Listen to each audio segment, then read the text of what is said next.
যে সমস্ত in service টিচাররা টেট পাস নয়, তাদের ক্ষেত্রে যেন তারা কোনোভাবে ফসকে না যেতে পারে, সেই দিকটা মনে হচ্ছে রাজ্য সরকার চারিদিকতে আষ্টে পৃষ্ঠে বেঁধে ফেলবার চেষ্টা করছে। তাদের মনে হয়েছে যে শিক্ষকরা কোনোভাবে বেরিয়ে যেতে পারি, তাই সমস্ত শিক্ষকদের চারিদিক থেকে ঘিরে ফেলবার একটা পরিকল্পনা।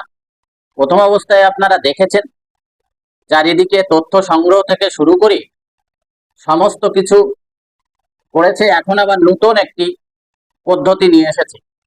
দেখুন, ইউডাই স্টেট আপডেট। ইউডাই স্টেট আপডেটে কি বলা হচ্ছে, বর্তমানে রাজ্যের প্রতিটি বিদ্যালয়ে unified district information system for education UDISE পোর্টালে তথ্য পূরণের কাজ চলছে।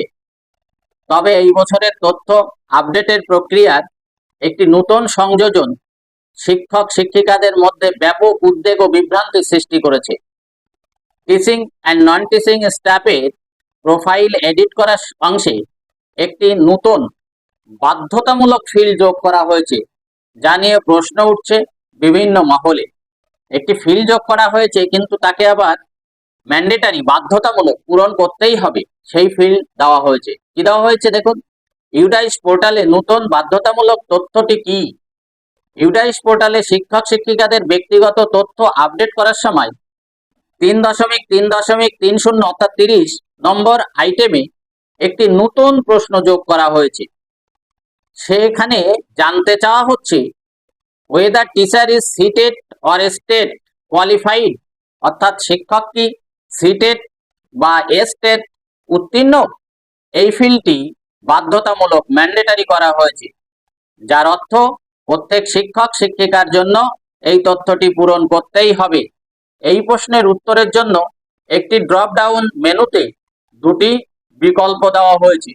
তাহলে দেখলেন, আপনি সিটেড অর স্টেট, অর্থাৎ আপনি সেন্ট্রাল টেট পাস না state TET pass, state TET qualified, সেটা আপনাকে লিখতে হবে, সেটা আপনাকে এবার জানাতে হবে।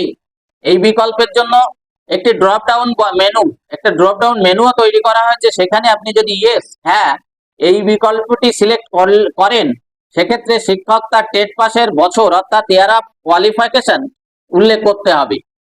ইয়ার অফ কোয়ালিফাই আপনাকে উল্লেখ করতে হবে। নো, না, এই বিকল্পটি যদি সিলেক্ট করেন তাহলে কোনো তথ্য দিতে হবে না। তাহলে এই তথ্যটি সমস্ত শিক্ষক শিক্ষিকার জন্য চাওয়া হয়েছে। এইখানেই হচ্ছে সমস্যা, যে এই তথ্যটি চাওয়া হয়েছে সমস্ত শিক্ষক শিক্ষিকার জন্য। কিন্তু দেখুন, এনসিটিই এর নিয়ম অনুযায়ী শিক্ষক নিয়োগের ক্ষেত্রে টেট বাধ্যতামূলক করা হয় 23শে আগস্ট 2010 সালের বিজ্ঞপ্তির পর থেকে। তাহলে দেখা যাচ্ছে 2010 সালে 23শে আগস্টের পর থেকে এই টেটকে বাধ্যতামূলক করা হয়েছিল এনসিটিই এর বিজ্ঞপ্তিতে। কিন্তু লক্ষণীয় বিষয় যে এই ইউডাইসে যে মেনুটা আনা হয়েছে, ইউডাইসে যে কলমটি আনা হয়েছে, সেখানে কিন্তু সবার জন্য বাধ্যতামূলক করা হয়েছে। বিশেষজ্ঞদের মতে ইউডাইস পোর্টালে যেহেতু শিক্ষকদের যোগদানের তারিখ, ডেট অফ জয়েনিং সহ সমস্ত তথ্য রয়েছে, তাই এই নতুন ফিল্ডটি যুক্ত করার পদ্ধতিতে একটি বড় অসঙ্গতি লক্ষ্য করা যাচ্ছে। যুক্তি অনুযায়ী যে সমস্ত শিক্ষক শিক্ষিকার নিয়োগ বিজ্ঞপ্তি 23 আগস্ট 2010-এর পরে প্রকাশিত হয়েছে, শুধুমাত্র তাদের ক্ষেত্রেই টেট যোগ্যতা সংক্রান্ত প্রশ্নটি আসা উচিত ছিল। কিন্তু এই পরিস্থিতিতে 2010 সালের আগে নিযুক্ত হওয়া শিক্ষকদের বাধ্য হয়ে নো অপশনটি বেছে নিতে হচ্ছে। কিন্তু এটি তাদের যোগ্যতা নিয়ে কোনো ভুল বার্তা দেবে কিনা, সেই আশঙ্কা তৈরি হয়েছে। অবশ্যই দেবে, ভুল বার্তা দেওয়ারই কথা, ভুল বার্তা এখানে দেওয়ারই কথা। কারণ যে জিনিসটা টিচারদের জন্য প্রযোজ্য নয়, 2010 সালের 23শে আগস্টের আগে নিয়োজিত টিচারদের ক্ষেত্রে যে তথ্যটি প্রয়োজনই নেই, নিষ্প্রয়োজন, সেই তথ্যটি চাওয়ার উদ্দেশ্য কি? নিশ্চয়ই একটা বিভ্রান্তি তৈরি করার উদ্দেশ্য, টিচারদের মধ্যে বিভ্রান্তি তৈরি করার উদ্দেশ্য আছে রাজ্য সরকারের। তা না হলে এই তথ্যটা চাইবে কেন? হঠাৎ করে এই তথ্যটা চাওয়ার যুক্তিটা কি? যাই হোক, বিষয়টি পুনর্বিবেচনার জন্য আবেদন জানানো হয়েছে, যাতে তথ্য সংগ্রহের এই প্রক্রিয়াটি আরো স্বচ্ছ এবং ত্রুটিমুক্ত হয়। স্কুলগুলিকে আপাতত অত্যন্ত সতর্কতার সঙ্গে এই তথ্য পূরণ করার পরামর্শ দেওয়া হয়েছে। তথ্য আর সতর্ক হয়ে বা কি পূরণ করবে? এখানে ইয়েস আর নো, নো অপশনটি অবশ্যই যাদের নেই তাদের নো অপশনটি ফিল আপ করতে হবে, নো অপশনটি ক্লিক করতে হবে। আর যাদের আছে তাদের ইয়েস অপশনটি ক্লিক করতে হবে। ইয়েস অপশনটি ক্লিক করলে তাকে অবশ্যই ইয়ার অফ পাসিং দিতে হবে, কোন সালে সে পাস করেছে সেটা দিতে হবে। আর নো অপশনটি সিলেক্ট করলে আর কিছুই দিতে হবে না।